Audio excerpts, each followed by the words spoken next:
What do smart parents usually teach their kids? Is it something related to adulthood, school-related matters, or something about how to make a living? It may be scary to introduce your child to the world of personal finance, but equipping them with good financial information now will give them a leg up later in life. Financial literacy is an important life skill to have. Many millennials say they prefer their parents had imparted them more about managing money before leaving home. For kids to be equipped with valuable skills and the correct mindset, intelligent parents teach their kids a few important things. Here are 15 things smart parents teach their kids about money. Number 1. Earning money is the only way to get it. Allowances don't have to be handed out randomly.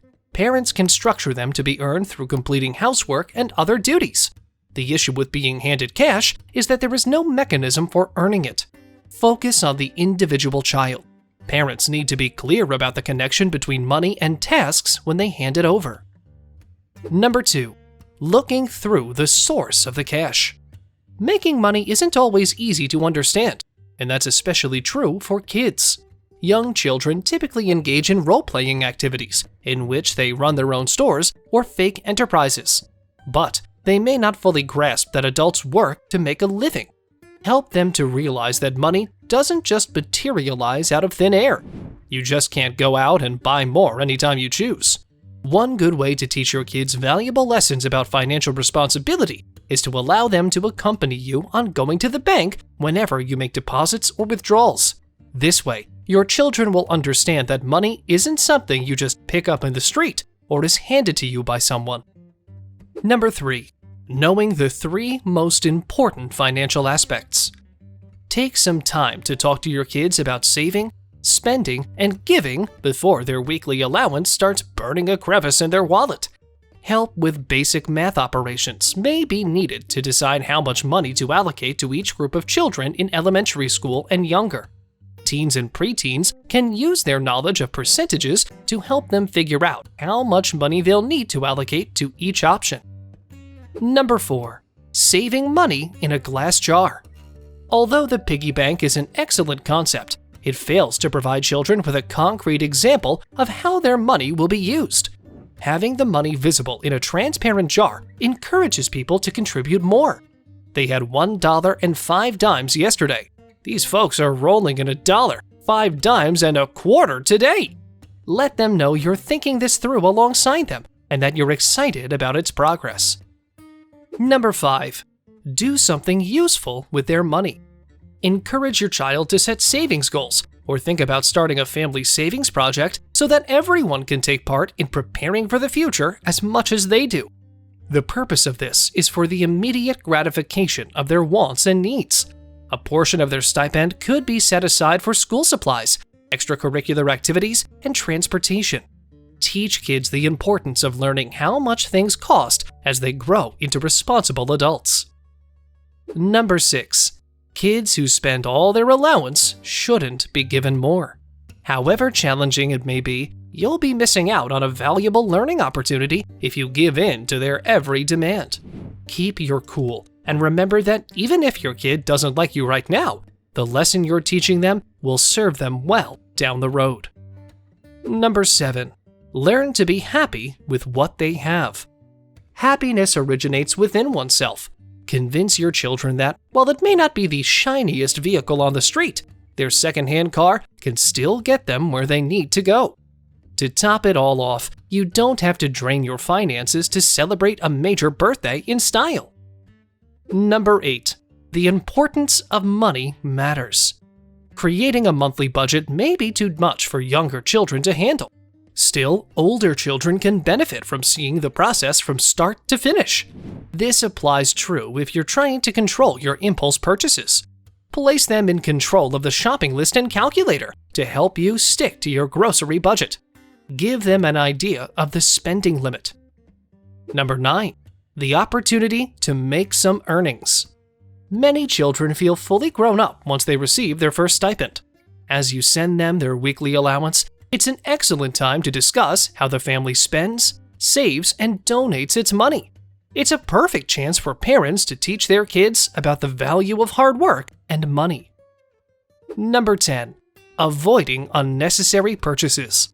It's difficult for an adult or child to avoid impulse purchasing, but seeing whatever they need and being denied is a surefire way to bring on a tantrum.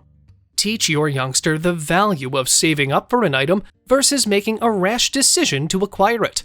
Bring their attention to the price tag and help them do the math to reach a savings target they can achieve. Make your kid pay for it with their commission instead of giving in.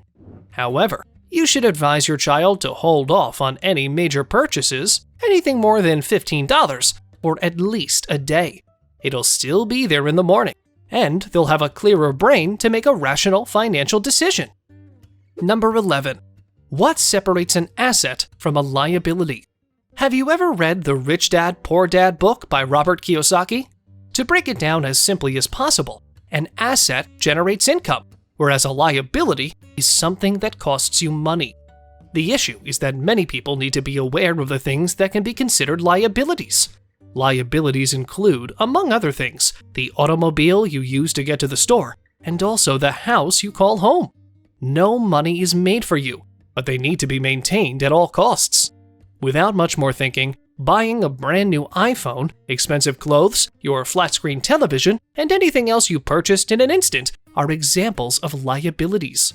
However, some who have an idea about gaining an asset put all their resources into amassing even more wealth. The purchase of a rental property or the completion of a book that may be sold for profit may be considered assets.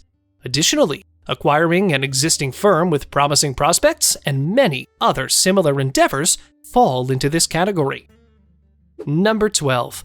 Lead by example with your finances. The best lessons your children can learn about handling money are the ones they observe you demonstrating. Involve them in your online bill paying and savings account funding processes.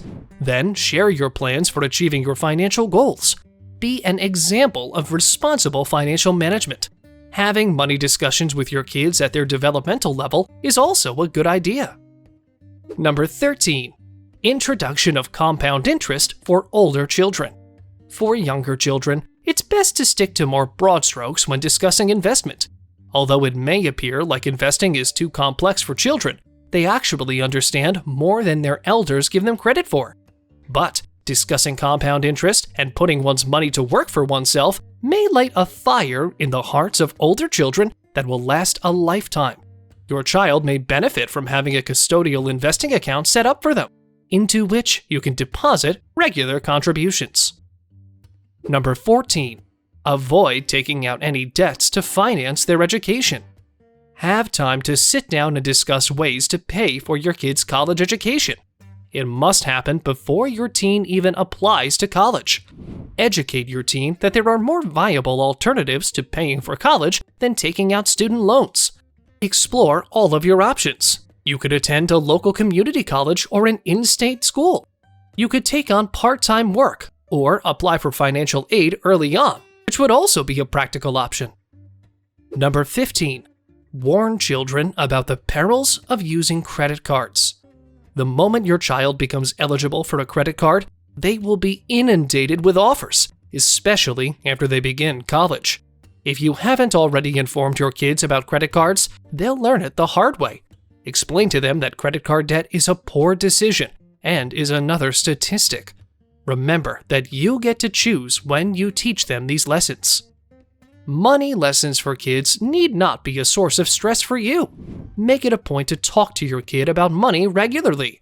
And if they show interest in a specific area, encourage that enthusiasm and guide them in their research. By setting a good example and stressing the value of saving, building credit, and being frugal, parents may equip their children to make intelligent choices as adults. Did we miss anything? Comment it down below. Like this video and subscribe to this channel.